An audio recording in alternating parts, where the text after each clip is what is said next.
Donc précision, je fais cette vidéo en fait à destination des membres de mon Radio Club qui m'ont posé des questions sur le KiwiSDR.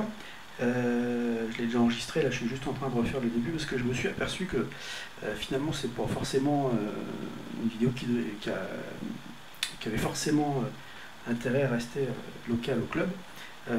Donc sur ma chaîne YouTube je vais la mettre, donc tant qu'à faire autant que je la mette accessible à tout le monde. Et donc c'est pas un mode d'emploi, hein, mais une description sommaire des fonctionnalités. L'idée c'était simplement de donner un descriptif du mode de fonctionnement, puisque beaucoup de gens qui se connectent sur les KiwiSDR et qui n'explorent pas trop par eux-mêmes vont avoir tendance à être rebutés parce qu'ils ne comprennent pas à quoi servent les boutons, et c'est dommage parce qu'ils passent à côté d'un outil qui est quand même pas mal.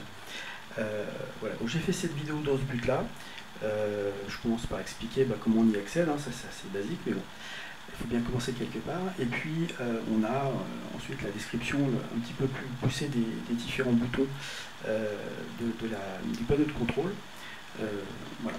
Si ça vous intéresse, regardez, hein, profitez-en. C'est pas une vidéo professionnelle, mais bon, il y a peut-être des infos qui peuvent vous intéresser. Voilà, je vous laisse avec moi-même. Pour démarrer, déjà comment est-ce qu'on y accède au KiwiSDR? Première chose, je vais dans Firefox ou dans mon navigateur, je tape KiwiSDR. Voilà. La première adresse, c'est l'adresse des KiwiSDR. Donc là, voilà. Donc là, il y a un répertoire de tous les récepteurs. Et les gens qui ont accepté de mettre leur récepteur en ligne, bon, parce que c'est une option, on n'a pas l'obligation de les mettre dans ce répertoire. Les gens qui l'ont mis en ligne, on le retrouve là-dedans. Donc le plus simple, c'est quand même de cliquer sur la carte. Donc vous voyez qu'à chaque fois, on m'indique que le lien n'est pas sécurisé. Bon. Et c'est comme ça pour tous les liens, donc il ne faut pas vous inquiéter, ça le fait à chaque fois. Donc il y en a beaucoup en Europe, pas mal aux États-Unis. Voilà, puis évidemment il y en a quelques-uns par là aussi, on en a au Japon, donc c'est quand même sur la surface du monde, il y en a quand même pas mal. Donc je peux dire, tiens, par exemple, on va essayer d'en trouver un où on peut se connecter, sur les îles Canaries, voilà, donc lien non sécurisé, c'est pas grave, j'y vais. Moi j'ai demandé un lien sécurisé systématique, hein. Donc là on me dit que tous les récepteurs sont occupés. Donc soit je me mets dans la file d'attente, soit je vais voir ailleurs, et c'est ce que je vais aller faire. Je vais retourner sur la carte, et je vais faire un peu plus simple en fait. Je vais, comme c'est juste pour vous montrer ça, je vais prendre celui-là par exemple, il ne doit pas y avoir trop de monde. Alors, vous voyez que c'est un petit peu long à répondre, donc là c'est probablement quelqu'un qui a une connexion internet, il est chez OVH, voilà. Je vais aller voir ailleurs du coup. Tremola, normalement il me semble qu'il était accessible encore, voilà. Donc en voilà un, donc c'est alors en haut je peux mettre mon indicatif, moi je le fais, ça permet aux gens de savoir qui est connecté. Alors eux ils ont désactivé cette possibilité, bon, donc on ne saura pas qui est connecté, mais bon, en tout cas chez moi il est activé. Voilà, donc ça c'est une première possibilité pour y accéder, donc on passe par la carte. Deuxième possibilité, bon, on cherche. Par exemple, vous voulez écouter un récepteur qui est sur Paris.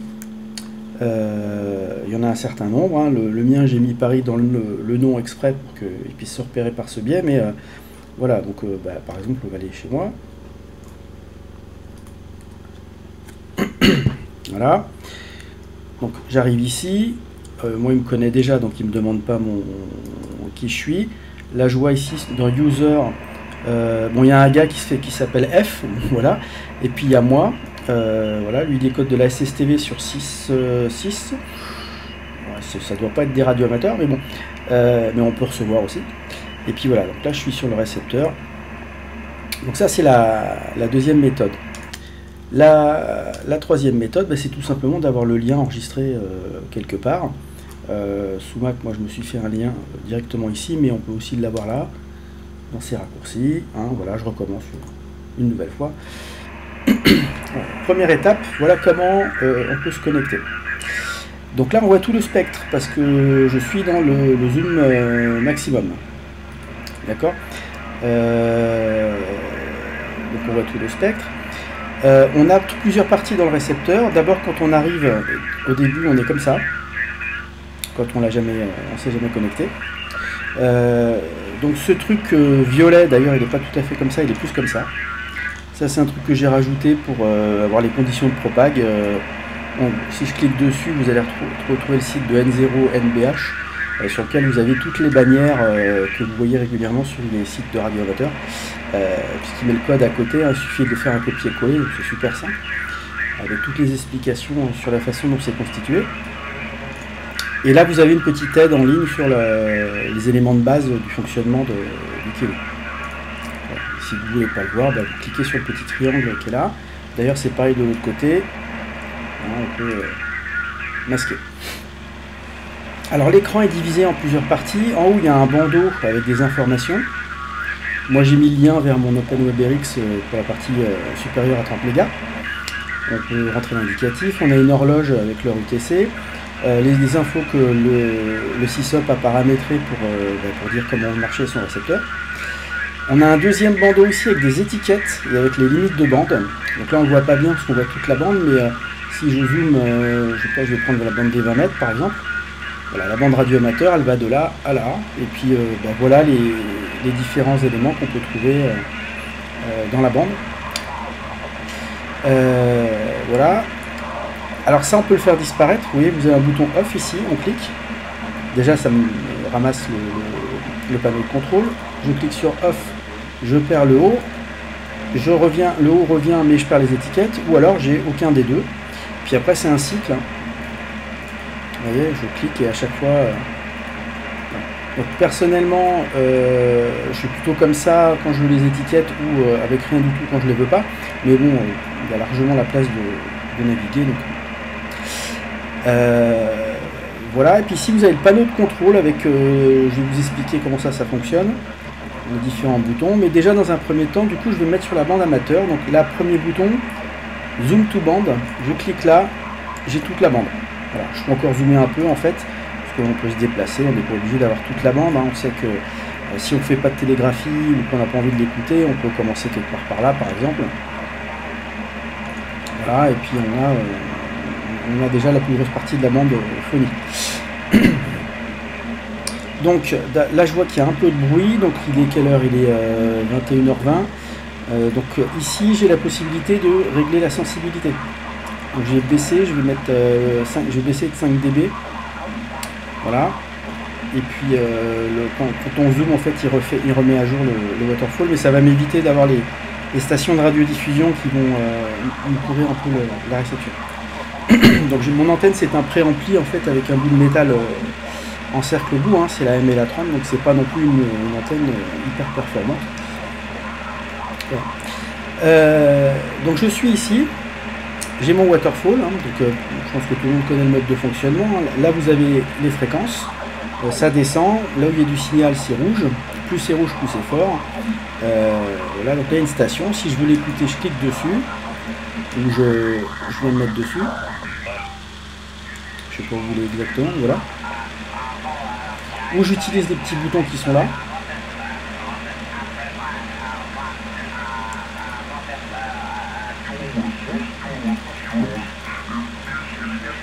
Il est à cheval, d'accord.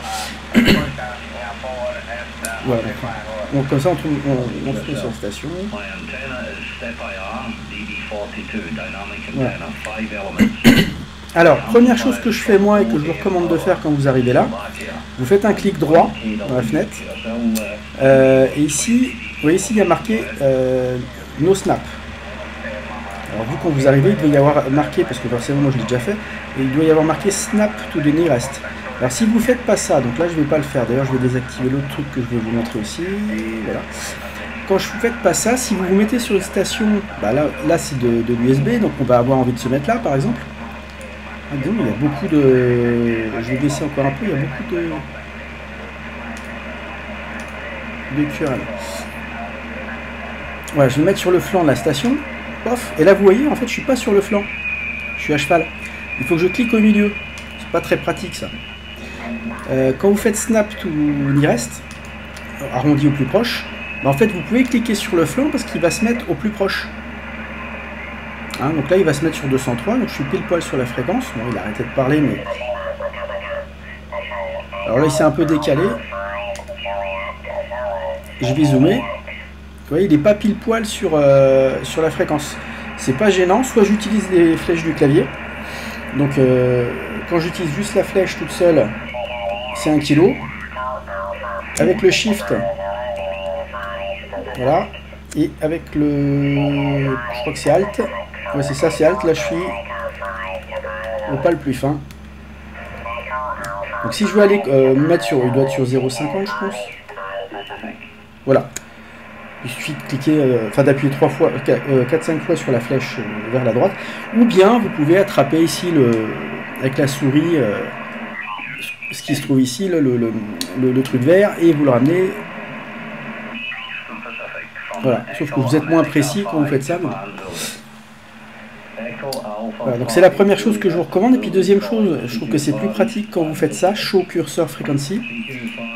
Je clique dessus parce que maintenant j'ai la fréquence. Donc si je veux me mettre précisément à un endroit, ou si je veux savoir où il est, ben là je sais qu'il est sur 50. C'est plus facile que de lire ça avec l'échelle claire. Voilà. Donc je vais baisser un peu le son parce que j'ai peur que le son du récepteur soit plus fort que ma voix. Comme j'ai déjà pas une voix, on va dire très costaud. Donc après cette première mise en bouche, bon, sur l'écran ici j'ai un petit carré gris hein, qui est en fait la face avant de mon récepteur, enfin le panneau de contrôle. Je peux taper une fréquence déjà, une fois que je suis dans le champ qui est là, hein, quand c'est surligné comme ça, je peux taper 14 250 par exemple, et puis je fais entrer, et pouf, oui, je me retrouve sur 14 250. Quand je me balade en fréquence, ici j'ai un petit bouton avec 3 lignes. Si je clique dessus, je peux revenir sur la fréquence sur laquelle j'étais précédemment. Donc, si jamais vous faites une fausse manip, moi, ça m'arrive de temps en temps, je fais ça, puis je veux attraper pour bouger l'écran par exemple, et puis je fais pas gaffe, je clique une fois, puis je suis plus sur la bonne fréquence. Mince, j'étais où? Je clique là, je reviens là, je suis sur la bonne fréquence. Vous avez deux... Alors, je vais commencer en ligne. Hein. Vous avez la possibilité de sélectionner par bande. Alors, elles sont classées, ça c'est livré comme ça. C'est probablement paramétrable, j'ai pas été trop regardé. Mais bon. Donc, broadcast, tout ce qui concerne le broadcast. Utility, donc on a tous les éléments de balises horaires et compagnie. Amateur, donc ça c'est nos bandes à nous. Beacon, des balises, et puis vous avez marine et aéro, sur lequel vous avez par exemple le décodage de la météo marine, ou les fax météo, etc., etc. Voilà, et puis les marqueurs. Donc ces fréquences sont préalimentées. Donc si je veux par exemple passer sur 20 mètres, j'y suis déjà, allez 40. Voilà, là je suis sur 40 mètres directement, et vous voyez ici j'ai mon étiquette qui dit que je suis sur 40 mètres. Par contre je suis toujours en BLU, en USB. Donc normalement je dois passer en LSB, sinon j'ai pas... Voilà, donc là vous avez un petit pas, il y a un petit peu de monde. Ici c'est les extensions, c'est-à-dire les programmes qui permettent par exemple de faire du décodage de fax, de RTTI, de FT8. Alors soit on se met sur la fréquence, attends, j'ai mis une souris donc le zoom pour moi va marcher à l'envers évidemment. Je clique ici, alors c'est du FT8, il faut que je me mette en BLU, en bande supérieure, voilà, et puis après il va falloir que j'aille chercher l'extension, que je clique sur l'extension, et là il va commencer à me faire le décodage. Donc là j'ai pris en cours de route, donc je vais rien avoir, on va attendre le tour suivant.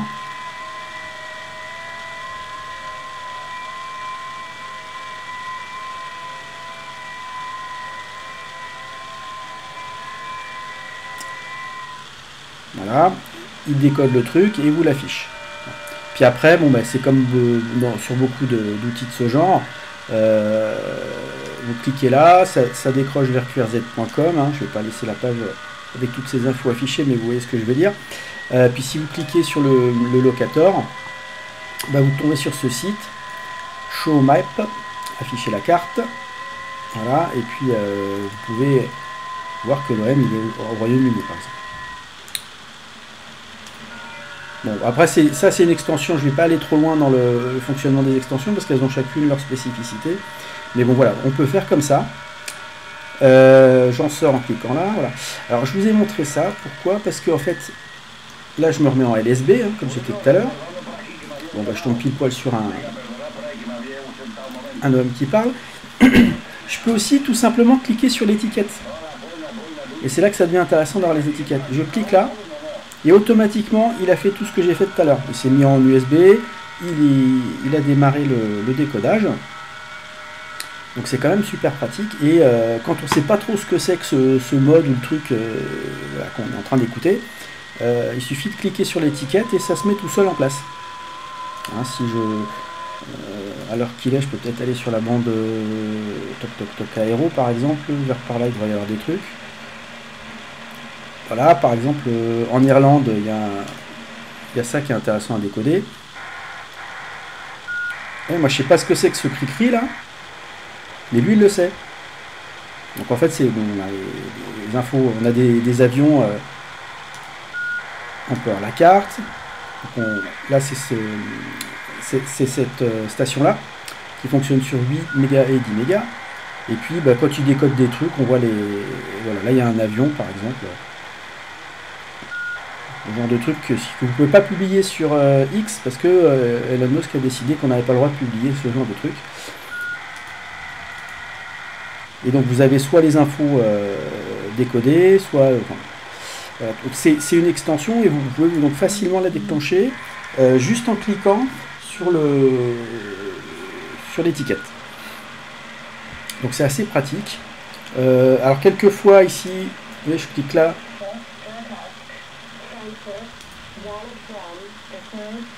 Shenwick Air Radio, voilà.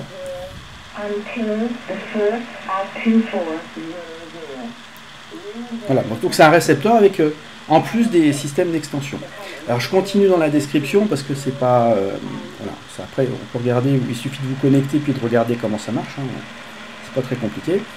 D'abord, ce qu'il faut noter aussi, c'est qu'on a deux VFO. Donc là je suis sur le A, si je clique sur le B, donc là je sais pas où il est, mais sur le B je vais le mettre sur 14250. Allez hop, et au lieu d'être en CW, je vais le mettre en BLU. Je vais dézoomer un peu parce que c'est un peu violent ça.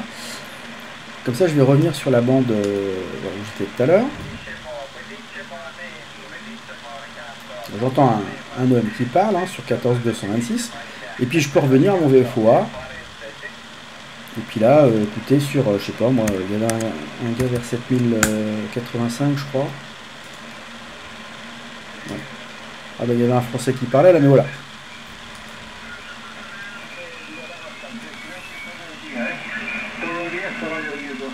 Voilà. Donc c'est pratique d'avoir comme ça deux VFO. Je sors de la fréquence, comme ça on m'entendra mieux. Alors je suis désolé, je pense que vous entendez aussi le ventilateur du Mac, hein, mais ça je peux pas y faire grand chose. À moins d'en racheter un. Donc ce petit bouton permet de copier en fait le lien vers la fréquence que je suis en train d'écouter, le mode et éventuellement l'extension. Donc ça c'est un truc que j'avais déjà mis sur le Discord pour je sais plus quelle raison. Voilà, je clique ici. Bon bah maintenant dans le comment ça s'appelle, dans le presse-papier, j'ai la fréquence. Ouais, j'ai plus qu'à taper ici, faire entrer, et puis bah, je peux me connecter, enfin, exactement comme j'ai fait tout à l'heure. Hein, voilà. Sauf qu'il est directement sur la fréquence en question. Voilà. Bon là c'est le niveau de zoom, c'est juste un affichage. Hein. Je crois que c'est le niveau de zoom par défaut pour la bande. Parce que si je dézoome, voilà, ça change pas. Donc une info, les petits boutons qui vous permettent de... Voilà, 1 kg, moins 100 et moins 1, moins 10. Ah oui, après en fonction des modes, ça peut être plus fin. Si je me souviens bien. Non, alors c'est paramétrable sans doute, mais je ne me souviens plus comment on fait ça.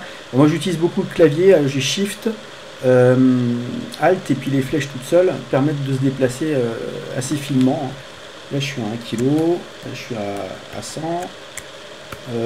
Ouais, ça c'est mauvais contrôle, excusez-moi. Hop. Voilà, et là je suis à 1. Donc en C double par exemple, ça peut être pratique. Hop, USB. Donc, ensuite ici on a un bouton qui permet d'afficher le spectre. C'est intéressant quand il y a un peu de... Voilà, là, on voit qu'il y a un peu de stations ici, là il y a quelque chose ici aussi. On voit les pics d'activité, hein, donc ça... Bon, après ça se paramètre, hein, il y a des... vous avez tout un tas d'éléments qui permettent de les régler de façon à avoir quelque chose à votre sauce. Et puis si vous recliquez dessus, c'est le spectre audio. Donc là par contre il faut écouter quelqu'un. Hop. Alors là je suis évidemment en USB, c'est peut-être plus pratique.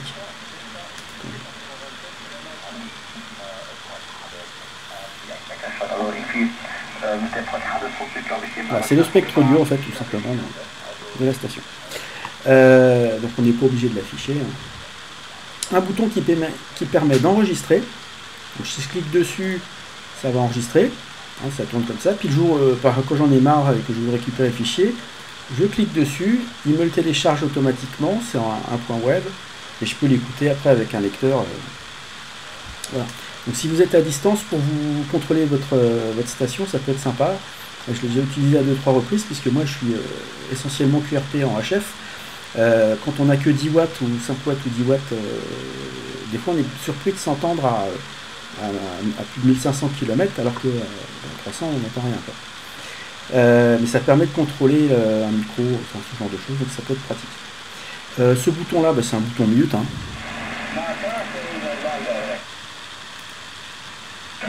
Voilà. Donc vous voyez que c'est pas instantané parce que c'est du streaming en fait, hein. Donc il y a un petit temps de latence, mais bon. On ne se rend pas compte quand on écoute, sauf si on écoute sur un récepteur en direct à côté, on voit qu'il y a un petit décalage. Mais, donc ça c'est le principe du SDR. Les modes de modulation. Donc là j'ai la M.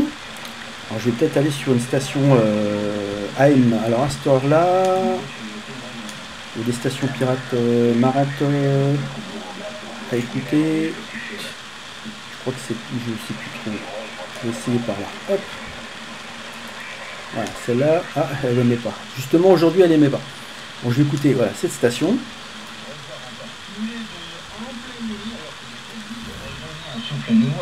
Voilà. Alors, il y a plusieurs bases de données pour les étiquettes, là. Ça, c'est ce que j'édite, moi. Mais je peux passer par... Il y a cette base de données, par exemple. Donc là, on a beaucoup plus d'infos, notamment pour la... Je vais rebaisser un peu le son. On a beaucoup plus d'infos pour les stations de radio. Je pense que ça doit être celle-là, hein. Mais bon, quelquefois, il peut y avoir des mises à jour qui ne sont pas faites ou des radios qui émettent en même temps sur la même fréquence. Mais j'ai cru qu'on allait avoir l'indicatif, mais non. Voilà, bon, bref, c'est pas très important, mais ouais. Donc si je clique sur l'étiquette, il se met directement dans le bon mode, sur la bonne. Ouais, je suis pas passé en AM. Hein, il le fait tout seul. Alors si je considère que c'est une station qui arrive assez fort et que je veux quelque chose d'un peu agréable, ou au contraire si c'est une station qui est un peu faible, ben, je peux jouer ici en cliquant. Voilà, AM Narrow, donc je vais zoomer un peu pour vous montrer. Là je suis à une bande passante de 5 kg, large, hop, 12, et puis si je reviens en normal, 9008. Alors ça c'est paramétrable totalement, hein. Moi j'ai notamment modifié les largeurs pour la BLU, je trouvais ça plus agréable à 3 kg, et puis, mais on peut le paramétrer, et de toute façon l'utilisateur, il se met là, il fait ce qu'il veut, hein. Et c'est indépendant, c'est-à-dire que je le fais, mais je sais pas si, voilà, il y a toujours une station qui écoute ici, lui ça lui change rien, hein, ça ne modifie pas ce qu'il est en train de recevoir. Voilà. Alors évidemment on a l'AM synchro avec uniquement la partie inférieure. Si jamais vous êtes brouillé à droite, ben, vous pouvez prendre à gauche, et puis inversement, si c'est brouillé ici, vous pouvez prendre que la partie droite. La stéréo, et puis AM avec l'IQ. Un mode DRM donc pour écouter la radio digitale mondiale, enfin numérique mondiale. Lolo vient de se connecter. Il écoute 107. Ouais, il essaie d'écouter. Alors moi j'ai pas d'antenne là-dessus, je suis désolé, ça va pas être terrible. La LSB. Hein, donc pareil, si je clique une... Alors je vais peut-être retourner sur une bande amateur, là ça sera plus rigolo.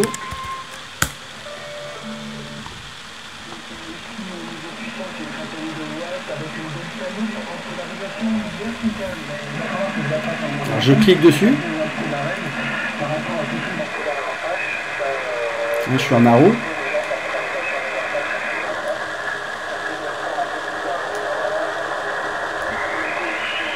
Alors, on peut vraiment régler, puis on peut régler là aussi.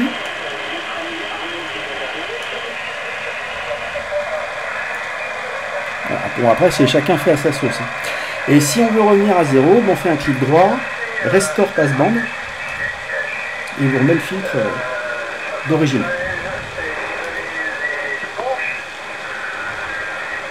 Voilà, donc là il y a un peu de monde, mais la réception n'est pas terrible. Hein. Ouais. USB pareil, hein, c'est la même chose, CW pareil, vous avez un mode étroit, mode large, hein. Je ne sais pas s'il y a un peu de CW. C'est plus bas, oui il y en a forcément. Hein.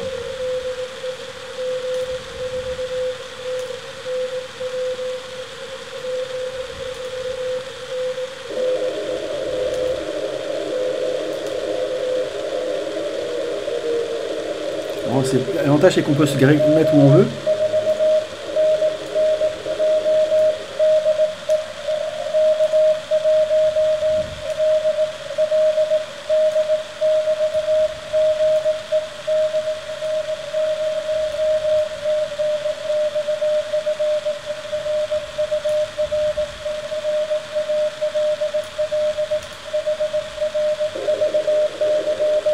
Voilà, donc ça marche très bien. Le décodeur CW qui est là par contre n'est pas terrible, il ne marche pas très bien. Moi je décode toujours avec mon téléphone puisque j'arrive toujours pas à le faire bien à l'oreille. Mais bon voilà. Alors, je vais sortir de là pour éviter de... Voilà. Qu'on ne m'entende pas. NBFM, donc la FM à bande étroite, donc pas très utile en HF à part sur 10 mètres.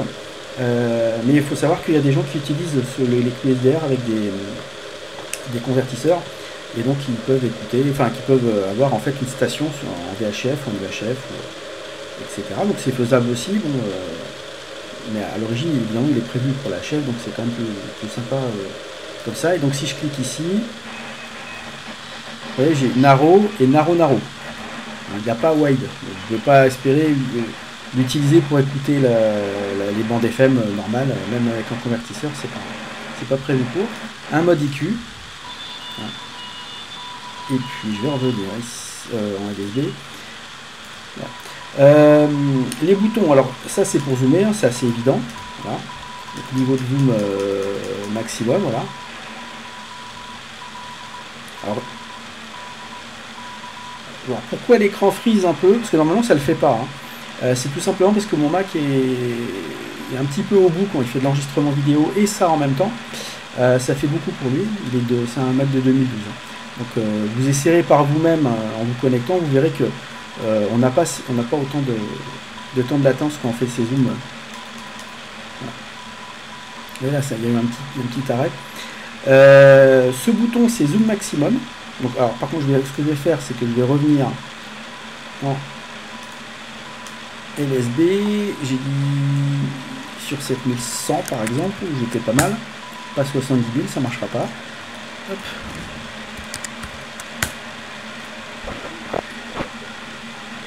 Voilà. Donc là, je vois toute la bande, hein, de 0 à 30. Donc déjà, je vois bien où ça passe en ce moment. Là, il n'y a pas grand-chose. Au-dessus, c'est pas terrible non plus, même si je vois qu'il y a quand même quelques signaux. Donc ça, 27, bah, ça c'est la CB. Au-dessus, un petit peu de FT8 par là. Il y a quand même un EM qui cause là sur 11 mètres. Sur 10 mètres. Je pense. Et donc je clique là-dessus. Là j'ai le zoom maximum. Alors je suis pas sûr d'être dessus pile poil hein, parce que j'ai cliqué. Je vais dézoomer un peu. Donc ça permet de se balader très vite, c'est quand même vachement agréable d'avoir les 30 mégas USB.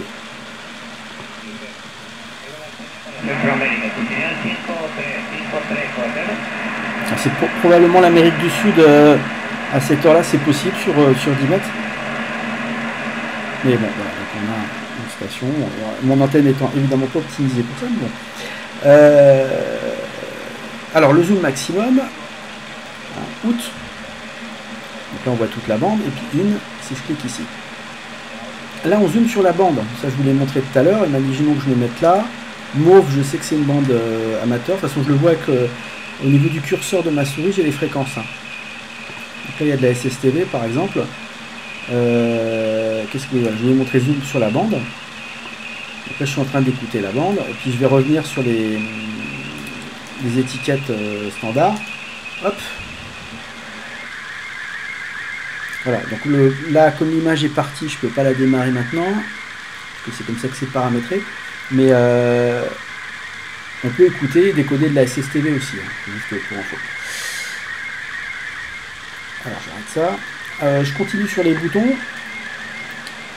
Ici vous avez en fait des petites fenêtres, je clique dessus ici. Ouais. Ici je vais avoir la gestion du gain, donc avec un atténuateur, donc soit on fait glisser le bouton là, soit on clique. Donc là moi j'ai mis 5 dB d'atténuation. On est sur 14, donc ça se voit pas bien. Si je retourne sur mince, le défaut il était sur si je retourne sur 7 mégas, voilà, sans chercher particulièrement, alors je vais quand même mettre en USB quand même. Allez, mais sans chercher forcément à écouter quelque chose, je vais me remettre le gain maximum. Et vous voyez, il y a du bruit qui commence à monter. Donc là, pour le moment, c'est pas bien méchant, mais de temps en temps, on entend des stations comment dire, de radiodiffusion. Encore que là, ça le fait pas de trop. Bon, il y a quand même un peu de bruit.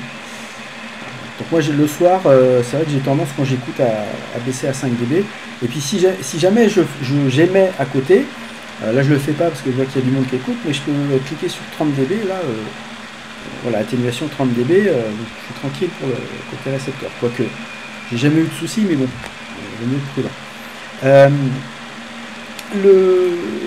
La gestion du waterfall, c'est assez basique, hein, enfin c'est assez simple, je veux dire. Après, on peut faire des choses un peu plus compliquées en bas. Je ne vais pas rentrer trop dans le détail de tout ça, parce que l'idée c'est juste de vous montrer comment ça marche. Je ne vais pas te faire une vidéo trop longue. L'AGC, donc là je le coupe. Voilà, l'AGC est coupé. Là je le remets en marche. Et là il marche avec les paramètres qui sont au-dessus. Voilà, si je touche à des choses, ben, je peux cliquer sur défaut. Par exemple, je mets des trucs au hasard. Sans regarder. Donc forcément, ça fait pas ce qu'il faut. Donc je reclique sur défaut et pouf, je récupère mes données. C'est important parce que les utilisateurs, ils ont accès à ça. Alors quand ils se déconnectent, ça se remet, tout se remet. Enfin, pour l'utilisateur, il peut garder je crois qu'il peut garder une partie de ses paramétrages. Par contre, pour les autres utilisateurs, ça joue pas.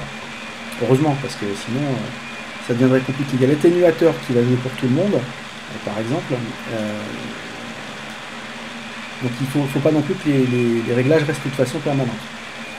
User, donc là on voit qui est connecté. Il doit y avoir des trucs à écouter sur 6 mégas, je pense. Là, si je clique par exemple sur ce lien ici, je vais me retrouver automatiquement, vous voyez, ça c'est marqué en dessous, sur la même fréquence, à écouter la même chose. Donc, enfin, apparemment, il écoute des fréquences aéronautiques. Je pense pas qu'il écoute ici parce qu'il n'est pas sur la même fréquence, mais voilà. Donc il a peut-être en plus son SSTV. Ouais, je sais pas ce qu'il fait. Il s'est peut-être connecté puis il a zappé ce qu'il faisait puis voilà. Donc ça, des fois il y a des gens qui sont connectés mais qui n'écoutent pas.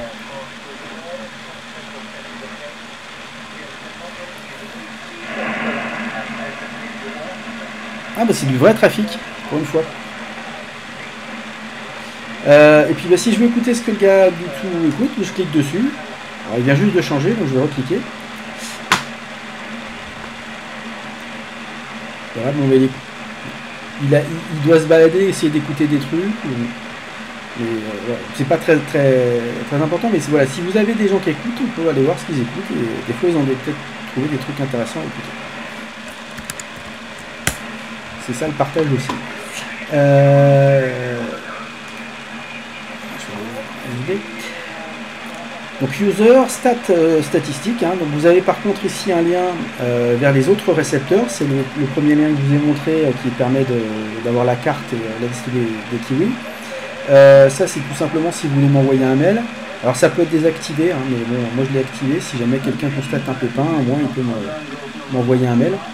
Le site du KiwiSDR, donc là c'est toute l'historique du KiwiSDR, comment il est construit, la doc, etc. Le forum, donc beaucoup d'échanges, et puis il y a un chat que j'ai jamais vu actif, mais bon qui existe. J'ai pas bien compris comment il fonctionnait, d'ailleurs j'ai pas trop creusé, faut dire. Différents infos, donc ça faut savoir qu'il y a un GPS de connecté, hein, notamment pour certaines extensions, c'est important d'avoir l'heure précise. Donc là par exemple je vois que il n'y a que 7 satellites, c'est pas terrible, hein, des fois ils montent à 12. Voilà. Et puis le dernier bouton qui sert tout simplement à fermer les fenêtres du bas si vous voulez pas avoir trop de trucs à l'écran. Attendez, je vais baisser parce que je sais pas si vous m'entendez bien. Voilà. Voilà, donc je sais pas trop ce que je peux vous montrer d'autre en termes d'utilisation. Mais bon, voilà. Le truc en fait il marche quasiment plug and play. Hein. Y a un peu de paramétrage à faire hein, forcément, mais franchement c'est pas violent. Il faut une antenne, forcément elle n'est pas fournie, et il faut une alim 5 volts relativement silencieuse. C'est-à-dire que si vous prenez une alim de téléphone portable, je crois que je ne vais pas dire de bêtises, mais je pense que ça doit être 3 ampères ou un truc comme ça. C'est simple, hein, c'est Vimo, je crois. Comment ça s'appelle? Voilà. Et si je cherche, parce que maintenant, moi je l'ai commandé en Nouvelle-Zélande, mais voilà. Mais maintenant Vimo le vend. Voilà, 497 €, sans compter les frais de port. Et je pense que je l'ai payé pas loin de ça avec les taxes. Donc bon, c'est pas moins cher ou plus cher, ça doit être à peu près équivalent. Et ils doivent vous indiquer, voilà, il y a l'ordinateur, il y a le truc, 2 ampères, 5 volts 2 ampères. Donc c'est pas méchant, par contre il faut quand même prendre une alim relativement silencieuse. Et je crois que le gars qui a monté ce truc en fait avait pas de source sérieuse pour avoir des bonnes alimes, donc il s'est dit bon, plutôt que de livrer une alim alors que tout le monde doit en avoir je ne sais combien dans ses tiroirs, bon bah je vous laisse essayer, vous trouvez la bonne, mais par contre il faut une alim silencieuse parce que si elle fait du bruit, qu'elle perturbe la réception, forcément c'est pas intéressant. Il y a un bouton aussi que je vous ai pas montré dans User, Admin Page. Voilà, donc je vais pas trop rentrer dans la partie admin parce que je vois qu'il y a des adresses IP, il y a des trucs, il y a des machins, donc je vais pas forcément les afficher sur internet, mais bon voilà. Donc le mieux c'est d'essayer, il y a plein de KiwiSDR, ça s'est développé comme une traînée de poudre, c'est beaucoup plus que les WebSDR dans le temps, que là vous voyez on peut être plusieurs, tout à l'heure on était 3, on pourrait être 4. Bon, il a mis une limite à 4, hein. On peut paramétrer ça aussi, on peut être soit 3 stations en haute fidélité, hein, je vais dire ça comme ça, pour faire simple, pour les gens qui écoutent beaucoup de stations AM par exemple. 4 comme c'est le cas ici. On peut aussi être, je crois, en 2 stations réceptrices, puis après il y a 7 ou 8 stations supplémentaires, mais qui elles n'ont pas accès au waterfall, elles ont juste l'audio. C'est possible, sauf que c'est pratique quand on veut faire du décodage automatique de FT8 ou de balises WSPR et compagnie, ça peut être pratique. Et puis on peut aussi mettre des mots de passe. Donc c'est pas trop l'intérêt du truc, mais si on veut se réserver un accès, par exemple, on peut mettre un mot de passe dessus, ou si on veut réserver, on a 4 récepteurs et puis on s'aperçoit que H24 il y a des gens dessus. Bon, d'abord on peut mettre une limite de temps, hein, c'est ce que j'ai fait, c'est pour ça qu'ici vous voyez. Alors je sais plus dans quel ordre c'est, mais voilà, il lui reste 37 minutes à lui. Donc j'ai dû mettre à peu près 2 heures, enfin un peu moins de 2 heures. plus 1h45 visiblement, ou un truc dans le goût là. Et donc bon, voilà, donc lui il va se faire déconnecter d'ici 36 minutes. C'est ça, hein, 47, 44, ça passe. Voilà, et alors que moi non, pourquoi? Parce que je suis connecté en direct, et donc moi je n'ai pas de limite de temps pour moi. C'est vite que des gens restent, j'ai eu ça, des gens qui restaient toute la journée à une époque. Donc il pourra se reconnecter après, une fois je crois, et après il ne pourra pas se reconnecter avant demain. Donc on peut le paramétrer ça, moi je l'ai activé, mais ça peut être aussi totalement libre. Et on peut aussi mettre donc des mots de passe, si on veut se réserver un accès, en disant ben voilà, moi je mets un truc au Radio Club, mais je voudrais quand même qu'il y ait au moins un accès possible dans tous les cas. Donc c'est envisageable. En fait, il faut analyser ce qui se passe au niveau du trafic. Et puis si vous voyez qu'il y a des gens qui squattent, bon, bah, faut mettre une minute de temps. Et puis si vous voyez qu'il y a toujours beaucoup de monde, parce qu'il y a quelques récepteurs comme ça, hein, on regarde sur les cartes de KeyWeather, il y a quelques récepteurs, notamment qui sont comment dire, en Amérique du Sud, du côté de l'Afrique. En fait, partout où on a envie en fait d'écouter pour savoir si ça passe, hein, tout simplement, ils sont pris d'assaut, notamment autour de l'Espagne, je ne sais pas pourquoi, et souvent par des Américains. Et puis dans l'autre sens, nous on fait pareil, hein, donc c'est logique. Hein.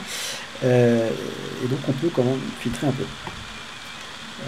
Je ne sais pas ce que je peux vous indiquer d'autre. Bon, il y a un S-mètre en bas, j'ai oublié de le préciser, mais voilà.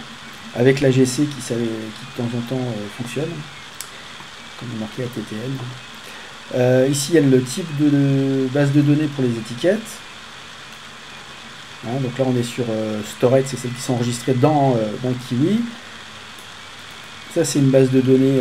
Alors forcément, là, je suis sur la bande amateur, ça va pas être très très intéressant. Hop. Voilà, là, on a énormément d'infos. Et puis, on a la DX Community Database. Donc, c'est une autre base de données. Bon. Et ça se met à jour tout seul à chaque mise à jour du Kiwi, en fait. Il y a une mise à jour des bases de données en même temps. Et le Kiwi, il y a des mises à jour régulières. Voilà, et qui se font la nuit, à un moment où personne n'est connecté. Il s'arrête, il dit personne n'est connecté, je fais ma mise à jour, je redémarre. Et puis voilà, le lendemain, enfin, moi je sais même pas quand il y a des mises à jour, d'ailleurs, je constate de temps en temps des nouveaux boutons, des nouvelles fonctionnalités. Voilà, on n'est pas obligé de le faire en automatique, hein, mais moi c'est comme ça que c'est paramétré. Voilà, je vais m'arrêter là parce que je sais pas depuis combien de temps j'enregistre, mais je ne vois pas que la vidéo soit trop longue. J'essaierai de faire la même chose pour l'OpenWebRx. J'ai peur que ce soit beaucoup plus rapide parce que c'est beaucoup moins... je le dis clairement à ma préférence de Kiwi, mais après le Kiwi il fait que l'AHF en natif. Après si on veut faire au-dessus, il faut faire autrement. Donc là de toute façon c'est ça qui est le plus pratique, OpenWebRx, mais par contre OpenWebRx avec un Raspberry Pi en tout cas, ça n'a pas l'air d'être tip top. En tout cas le couple que j'ai, moi Raspberry Pi plus RSP1A, c'est pas top. Peut-être qu'avec d'autres SDR, d'autres récepteurs SDR, ou en tout cas un petit PC ou un truc comme ça sous je crois que c'est Debian qu'il faut, ça doit pouvoir être mieux. Donc de toute façon c'est facile à mettre, enfin c'est facile, c'est plus simple de mettre en place ça parce que ça coûte pas bien cher, OpenWebRx, alors que le Kiwi, bon, faut l'acheter. Par contre le Kiwi, on le branche, on remplit 2-3 infos et puis ça démarre, hein. C'est pas plus compliqué. Et puis quand on voit le nombre de Kiwi installés, bon, ça marche, quoi, il n'y a pas de souci. Voilà, donc je m'arrête là, parce que j'arrête pas de le dire, mais à un moment il faut s'arrêter. Je vais appuyer sur le bouton, et puis on pourra en reposer soit de vive voix, soit Discord, ou autrement. On verra.